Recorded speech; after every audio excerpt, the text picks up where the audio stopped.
My fellow Americans, 4 years ago, we launched a great national effort to rebuild our country, to renew its spirit, and to restore the allegiance of this government to its citizens. In short, we embarked on a mission to make America great again for all Americans. As I conclude my term as the 45th President of the United States, I stand before you truly proud of what we have achieved together. We did what we came here to do, and so much more. This week, we inaugurate a new administration and pray for its success in keeping America safe and prosperous. We extend our best wishes, and we also want them to have luck, a very important word. I'd like to begin by thanking just a few of the amazing people who made our remarkable journey possible. First, let me express my overwhelming gratitude for the love and support of our spectacular First Lady, Melania. Let me also share my deepest appreciation to my daughter Ivanka, my son-in-law Jared, and to Barron, Don, Eric, Tiffany, and Lara. You fill my world with light and with joy. I also want to thank Vice President Mike Pence, his wonderful wife Karen, and the entire Pence family. Thank you as well to my Chief of Staff, Mark Meadows, the dedicated members of the White House staff, and the Cabinet, and all of the incredible people across our administration who poured out their heart and soul to fight for America. I also want to take a moment to thank a truly exceptional group of people, the United States Secret Service. My family and I will forever be in your debt. My profound gratitude as well to everyone in the White House Military Office, the teams of Marine One and Air Force One, every member of the armed forces, and state and local law enforcement all across our country. Most of all, I want to thank the American people. To serve as your president has been an honor beyond description. Thank you for this extraordinary privilege, and that's what it is, a great privilege and a great honor. We must never forget that while Americans will always have our disagreements, we are a nation of incredible, decent, faithful, and peace-loving citizens who all want our country to thrive and flourish and be very, very successful and good. We are a truly magnificent nation. All Americans were horrified by the assault on our Capitol. Political violence is an attack on everything we cherish as Americans. It can never be tolerated. Now more than ever, we must unify around our shared values and rise above the partisan rancor and forge our common destiny. 4 years ago, I came to Washington as the only true outsider ever to win the presidency. I had not spent my career as a politician, but as a builder looking at open skylines and imagining infinite possibilities. I ran for president because I knew there were towering new summits for America just waiting to be scaled. I knew the potential for our nation was boundless as long as we put America first. So I left behind my former life and stepped into a very difficult arena, but an arena nevertheless with all sorts of potential if properly done. America had given me so much, and I wanted to give something back. Together with millions of hardworking patriots across this land, we built the greatest political movement in the history of our country. We also built the greatest economy in the history of the world. It was about America first because we all wanted to make America great again. We restored the principle that a nation exists to serve its citizens. Our agenda was not about right or left. It wasn't about Republican or Democrat, but about the good of a nation, and that means the whole nation.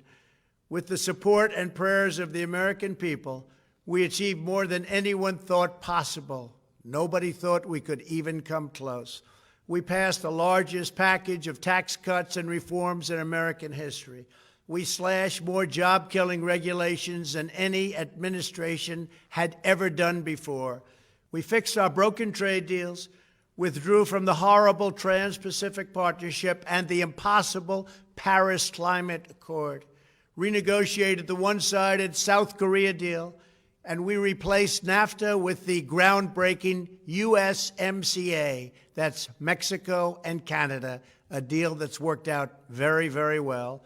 Also, and very importantly, we imposed historic and monumental tariffs on China, made a great new deal with China. But before the ink was even dry, we and the whole world got hit with the China virus. Our trade relationship was rapidly changing. Billions and billions of dollars were pouring into the U.S., but the virus forced us to go in a different direction. The whole world suffered, but America outperformed other countries economically because of our incredible economy and the economy that we built. Without the foundations and footings, it wouldn't have worked out this way. We wouldn't have some of the best numbers we've ever had.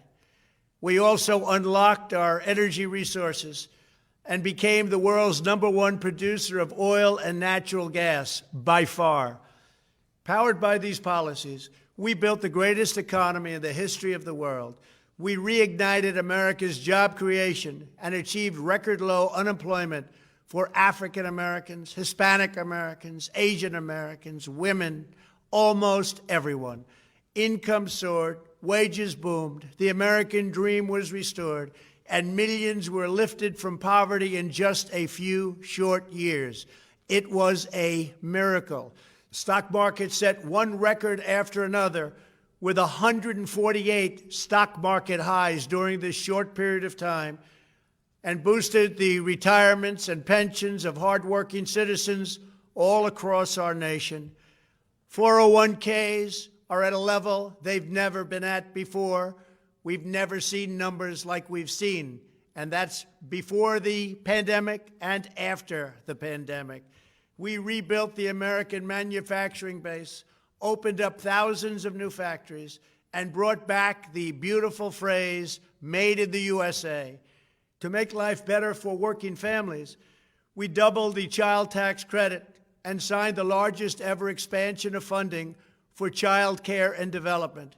We joined with the private sector to secure commitments to train more than 16 million American workers for the jobs of tomorrow. When our nation was hit with the terrible pandemic, we produced not one, but 2 vaccines with record-breaking speed, and more will quickly follow. They said it couldn't be done, but we did it. They called it a medical miracle, and that's what they're calling it right now, a medical miracle. Another administration would have taken 3, 4, 5, maybe even up to 10 years to develop a vaccine. We did it in 9 months. We grieve for every life lost, and we pledge in their memory to wipe out this horrible pandemic once and for all. When the virus took its brutal toll on the world's economy, we launched the fastest economic recovery our country has ever seen. We passed nearly $4 trillion in economic relief, saved or supported over 50 million jobs, and slashed the unemployment rate in half. These are numbers that our country has never seen before. We created choice and transparency in healthcare, stood up to Big Pharma in so many ways, but especially in our effort to get favored nations clauses added, which will give us the lowest prescription drug prices anywhere in the world. We passed VA choice, VA accountability, right to try, and landmark criminal justice reform. We confirmed 3 new justices of the United States Supreme Court. We appointed nearly 300 federal judges to interpret our Constitution as written. For years, the American people pleaded with Washington to finally secure the nation's borders. I am pleased to say we answered that plea and achieved the most secure border in U.S. history. We have given our brave border agents and heroic ICE officers the tools they need to do their jobs better than they have ever done before, and to enforce our laws and keep America safe. We proudly leave the next administration with the strongest and most robust border security measures ever put into place. This includes historic agreements with Mexico, Guatemala, Honduras, and El Salvador, along with more than 450 miles of powerful new wall. We restored American strength at home and American leadership abroad. The world respects us again. Please don't lose that respect. We reclaimed our sovereignty by standing up for America at the United Nations and withdrawing from the one-sided global deals that never served our interest. And NATO countries are now paying hundreds of billions of dollars more than when I arrived just a few years ago. It was very unfair. We were paying the cost for the world. Now the world is helping us. And perhaps most importantly of all, with nearly $3 trillion, we fully rebuilt the American military, all made in the USA. We launched the first new branch of the United States Armed Forces in 75 years, the Space Force. And last spring, I stood at Kennedy Space Center in Florida and watched as American astronauts returned to space on American rockets for the first time in many, many years. We revitalized our alliances and rallied the nations of the world to stand up to China like never before. We obliterated the ISIS caliphate and ended the wretched life of its founder and leader, al-Baghdadi. We stood up to the oppressive Iranian regime and killed the world's top terrorist, Iranian butcher Qasem Soleimani. We recognized Jerusalem as the capital of Israel and recognized Israeli sovereignty over the Golan Heights. As a result of our bold diplomacy and principled realism, we achieved a series of historic peace deals in the Middle East. Nobody believed it could happen. The Abraham Accords opened the doors to a future of peace and harmony, not violence and bloodshed. It is the dawn of a new Middle East, and we are bringing our soldiers home. I am especially proud to be the first president in decades who has started no new wars. Above all, we have reasserted the sacred idea that in America, the government answers to the people. Our guiding light, our North Star, our unwavering conviction has been that we are here to serve the noble, everyday citizens of America. Our allegiance is not to the special interests, corporations, or global entities. It's to our children, our citizens, and to our nation itself. As president, my top priority, my constant concern, has always been the best interests of American workers and American families. I did not seek the easiest course. By far, it was actually the most difficult. I did not seek the path that would get the least criticism.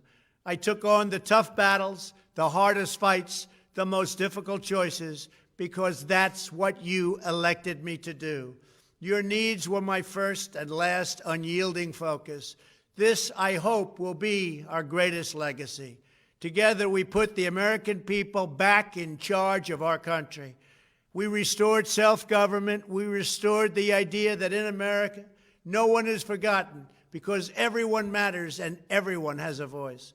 We fought for the principle that every citizen is entitled to equal dignity, equal treatment, and equal rights because we are all made equal by God. Everyone is entitled to be treated with respect, to have their voice heard, and to have their government listen. You are loyal to your country, and my administration was always loyal to you. We worked to build a country in which every citizen could find a great job and support their wonderful families. We fought for the communities where every American could be safe and schools where every child could learn. We promoted a culture where our laws would be upheld, our heroes honored, our history preserved, and law-abiding citizens are never taken for granted. Americans should take tremendous satisfaction in all that we have achieved together. It's incredible. Now, as I leave the White House, I have been reflecting on the dangers that threaten the priceless inheritance we all share. As the world's most powerful nation, America faces constant threats and challenges from abroad. But the greatest danger we face is a loss of confidence in ourselves, a loss of confidence in our national greatness. A nation is only as strong as its spirit. We are only as dynamic as our pride. We are only as vibrant as the faith that beats in the hearts of our people. No nation can long thrive that loses faith in its own values, history, and heroes, for these are the very sources of our unity and our vitality. What has always allowed America to prevail and triumph over the great challenges of the past has been an unyielding and unashamed conviction in the nobility of our country and its unique purpose in history.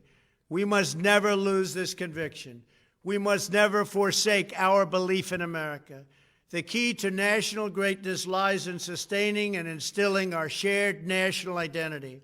That means focusing on what we have in common, the heritage that we all share. At the center of this heritage is also a robust belief in free expression, free speech, and open debate.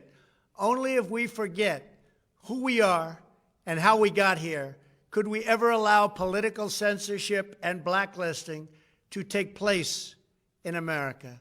It's not even thinkable. Shutting down free and open debate violates our core values and most enduring traditions. In America, we don't insist on absolute conformity or enforce rigid orthodoxies and punitive speech codes. We just don't do that. America is not a timid nation of tame souls who need to be sheltered and protected from those with whom we disagree. That's not who we are. It will never be who we are.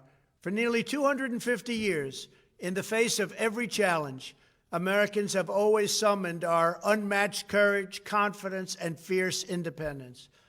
These are the miraculous traits that once led millions of everyday citizens to set out across a wild continent and carve out a new life in the Great West. It was the same profound love of our God-given freedom that willed our soldiers into battle and our astronauts into space. As I think back on the past 4 years, one image rises in my mind above all others. Whenever I traveled all along the motorcade route, there were thousands and thousands of people. They came out with their families so that they could stand as we passed and proudly wave our great American flag. It never failed to deeply move me. I knew that they did not just come out to show their support of me. They came out to show me their support and love for our country. This is a republic of proud citizens who are united by our common conviction that America is the greatest nation in all of history. We are and must always be a land of hope, of light, and of glory to all the world. This is the precious inheritance that we must safeguard at every single turn. For the past 4 years, I have worked to do just that. From a great hall of Muslim leaders in Riyadh to a great square of Polish people in Warsaw, from the floor of the Korean Assembly to the podium at the United Nations General Assembly, and from the Forbidden City in Beijing to the shadow of Mount Rushmore, I fought for you, I fought for your family, I fought for our country. Above all, I fought for America and all it stands for, and that is safe, strong, proud, and free. Now, as I prepare to hand power over to a new administration at noon on Wednesday, I want you to know that the movement we started is only just beginning. There's never been anything like it. The belief that a nation must serve its citizens will not dwindle, but instead only grow stronger by the day. As long as the American people hold in their hearts deep and devoted love of country, then there is nothing that this nation cannot achieve. Our communities will flourish, our people will be prosperous, our traditions will be cherished, our faith will be strong, and our future will be brighter than ever before. I go from this majestic place with a loyal and joyful heart, an optimistic spirit, and a supreme confidence that for our country and for our children, the best is yet to come. Thank you and farewell. God bless you. God bless the United States of America.